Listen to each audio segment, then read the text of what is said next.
Ngayon, ating masasaksihan ang inihandang roleplay ng Critical Activity. Habang sa palabas, natenga si Lolo.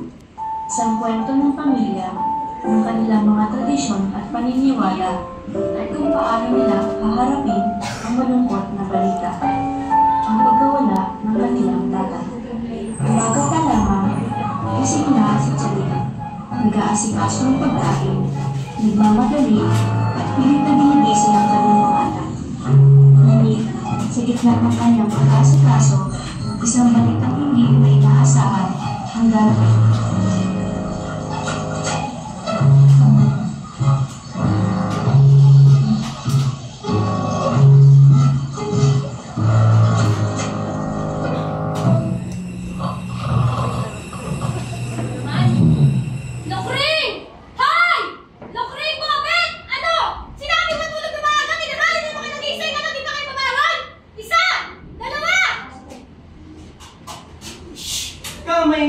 Kaya aga-aga, ba magising mga kapitbahay natin? Wala ka sa paligid, hindi naman paligid yung bahay natin.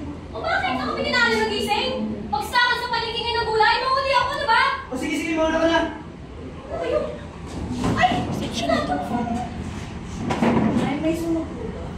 Kayo ang susunugin ko pag hindi pa kayo naligo kayo din!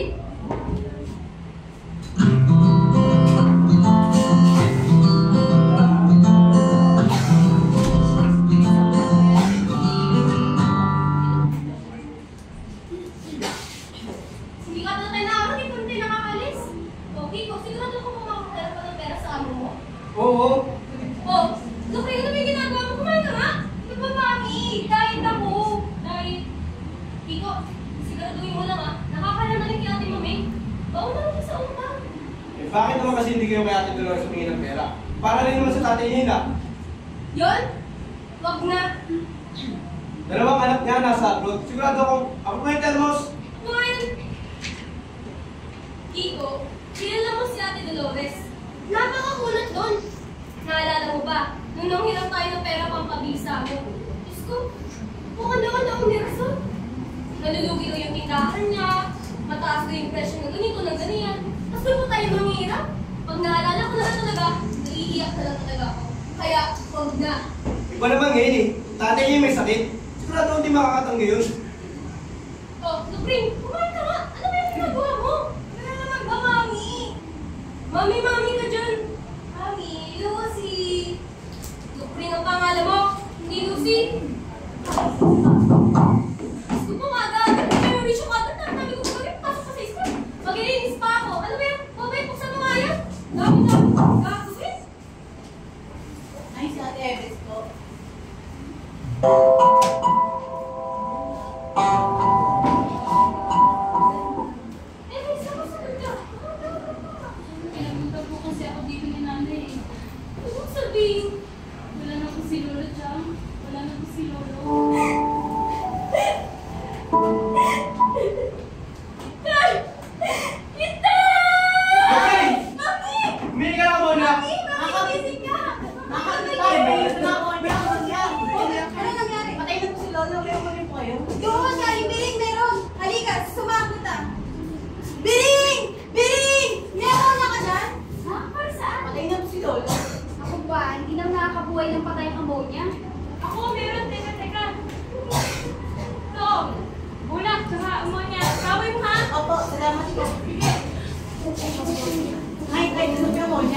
Monya, hindi ito kailangan.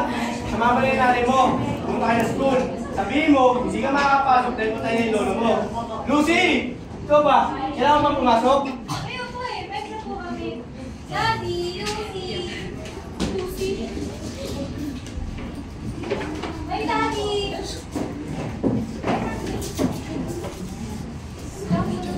Sige, mag-iingat lang. Magkita na lang tayo.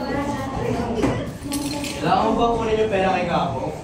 Oo, malaking tulong para sa pagbayad sa usagan. Sige, kita lang tayo mamaya kay Maming. Pala, ngayon mo ang birth certificate. Papakita ko sa mga kasabaw ko. Mali mo, makikita tayo ng konti pera. Tsaka yung baka yung utang natin kay Gapo, gawin na lang din pang mabuloy. Sige, talaga ka.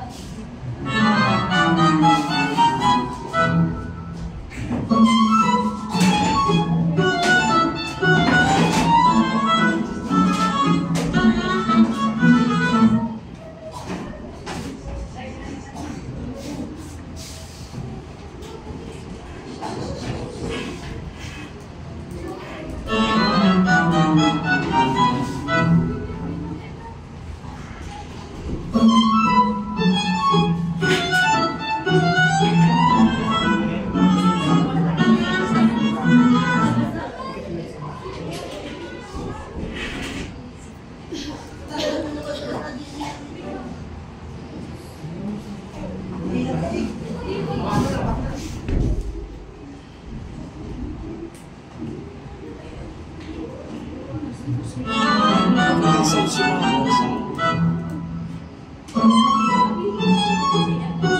lang siyang palo.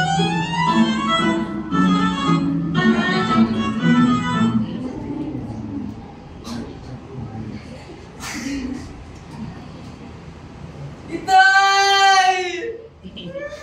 Itay! Itay, sorry! Uy, ano nangyayari? Sorry, hindi ako nakapunta sa ospital! Itay, alam ko disappointed ko na kasi nagkaganito ako! Anong magagawa ko, Tay? Ano yung pinagawa ni Matay Ako niya? pa junior mo!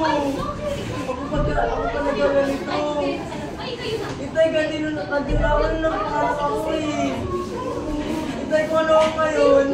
Ikaw ang gumawa sa akin! Itay, sorry! Itay, sorry! Itay, sorry! Hoy, Johnny! Ano ka ba? Bakit nakapula damit ka? Naka pa naman nakakaya sa mga kapitbahay, oh. Magpalit ka nga doon sa loob. Ang bihira naman eh! Hihimatay na eh! Andun na eh! Ay, ano ba yun? Yung kapatid ko?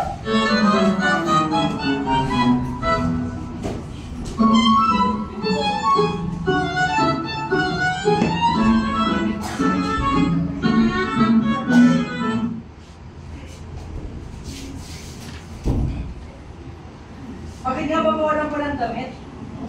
Bawal nga daw. Eh bakit nga eh? Hindi ko alam. Sabi ng bawal daw. Oh, sino to? Bunso ko si Bobet. Inakumot siya muli. Di ba bawal yan? Oo, sabi. Kasi daw, para daw hindi mutuin ng tatay ang mga bata. Kaya kailangan tumutan na pula. So, ibig mong sabihin, lahat ng patay, takot sa kulikula. Kaya huwag magsusot ng pala kapag pupunta na namin, ganun. Baka. Namatay na si tatay, takot na siya sa kulikula. Di ba lahat ng t-shirt ni tatay, kulikula? Halos lahat pula. Deforme niya kaya yun sa barangay. Ganun? Alam mo ko, Julie, hindi naman ako nagkakalit sa'yo. Kahit ano pang isuot mo, kay pula, kay violet, kay pink, eh kinagagalit sa'yo. Yung pupunta sa una ng tatay mo, na nakagawin ka, hindi mo na ginala ng puran. Ouch! Pwede dadaan ako, pwede? Kaya di ko na. Pwede lang. Bakit mo talaga? Ay! Ito ang gusto ko. Sabrina ka. Kanino naman yan? Ate naman, di ba sabi mo dito ako mabili sa mga damitan ni Jimmy? Oh, bakit naman ang ganyan? That's the point. Johnny, bakit ka nga ba kasi pumunta dito na nakagaw ka pa na pula? Di ka ba nahihiya? Ate naman, di ba sabi mo dito, ate naman, ay naku naman itong mga sisters ko. Alam niyo naman na younger sister niya eh, isang impersonator. Alam niyo ba kanina, habang nag-perform ako sa club, bigla nilang may sumigaw na lalaki doon. At sinabi ko tayo na ang tatay. Eh, munti ko na nga siya masuntok eh, kala ko niloloko ako. Yung pala taga rito. Sensya ka na, Judy. Ako nagpupunta. Eh, kasi hindi naman namin alam kung saan hahanapin or pagsasabihan eh. Siya, tara na. Ay, si mga damit mo. Simula na yung pasyon. Baka daw ako kayo matayin. Kaya ko yan mo. Oh, tara na. Dapat ka talaga yung matayin. Uy, hindi na no. Hindi na may moment ko eh. Drama kong iimitay na ko eh. Yung dyan sa $20. Alam mo ba, mami? Hindi ako lumabot sa level na talagang iimitay ng gano'n. Makakainis. Hay, dito na ako. Oh, iimitay na ba kayo? Ano ka ba? Siyempre. Oh, dito muna, teka muna. Sino ang best actress? Ano ka ba? Sobra ka naman. Drama yun, no? Salatyan mo na ng tatay. Uy. Hold down. Nahaliw ko lang kayo, no? Oh, sinidawin mo? Hindi mo talaga. Ano? Ay, Sige na nga, sige na. Gusto ko yun.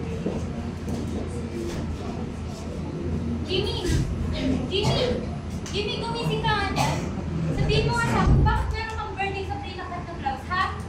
Nay, natutulog yung tao eh. Ano natutulog? Sagutin mo ako, bakit meron kang ganun? Nay naman. Kanino nga yun? Takot lang kung dapat tayo na yan.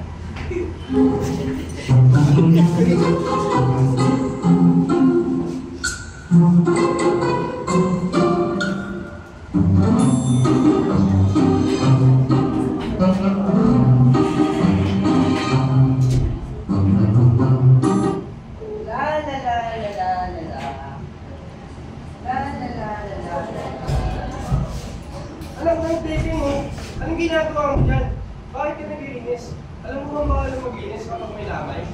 Pati pa naman paglilinis, bawal pa din. Kuya, niluloko rin naman yung bahay natin na sobrang dumi. Nakakaya sa mga dadating na visitors, kung makikita nila pang dirty ang house natin. Juni, nagtatapuyan ng swerte sa atin, kaya tigilan mo yan.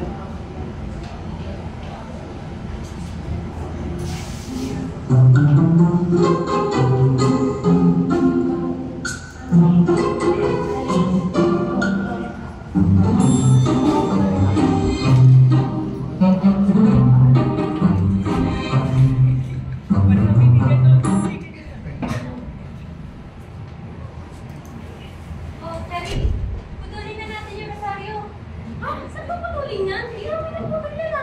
Alam mo, Ter, mas mabuti pa. Ay, sabi na lang natin sa altar. Remembers kay tatay. Sayang yan. Nasulisaran yan. Hindi na pinaputol yan. Hindi pwede. Hoy, Cherry, alam mo ba, nasa pamayin natin na dapat putulin yung rosaryo. Na wala na sumunod pang mamatay. Ano ba yun? Oo. Manuel. Sumunod ka na sa akin dahil ako ang mas nakakarag ka. Sige. Tara na.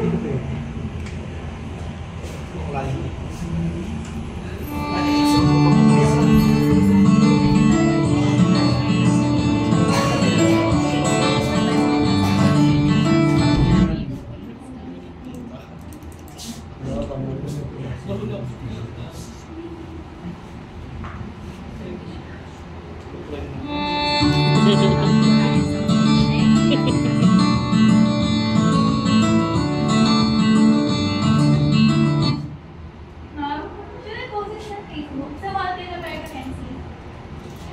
Look, Rain, not everything needs to be posted.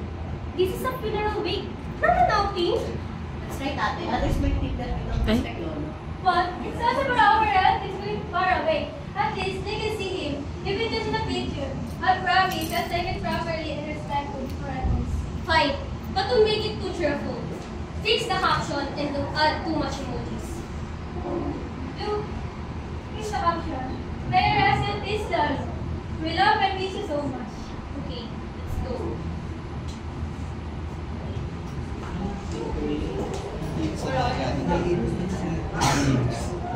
Malinis yung mga yes. Sa kanin. Tsaka ganda. Mamaya na.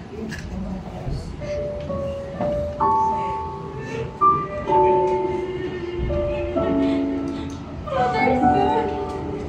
It's so hard to explain. Yes. We also need to talk about the funeral service. There's still so much to pay for the coffin, food.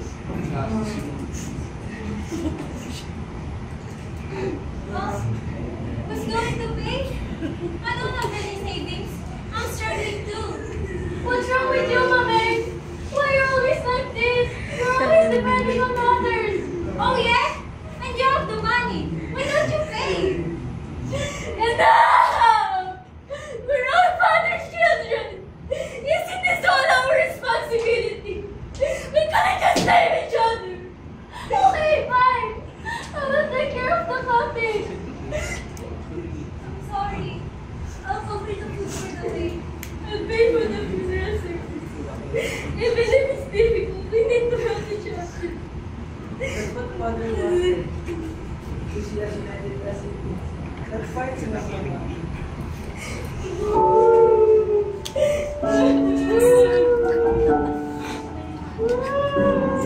Sing Suzanne, very English to sing.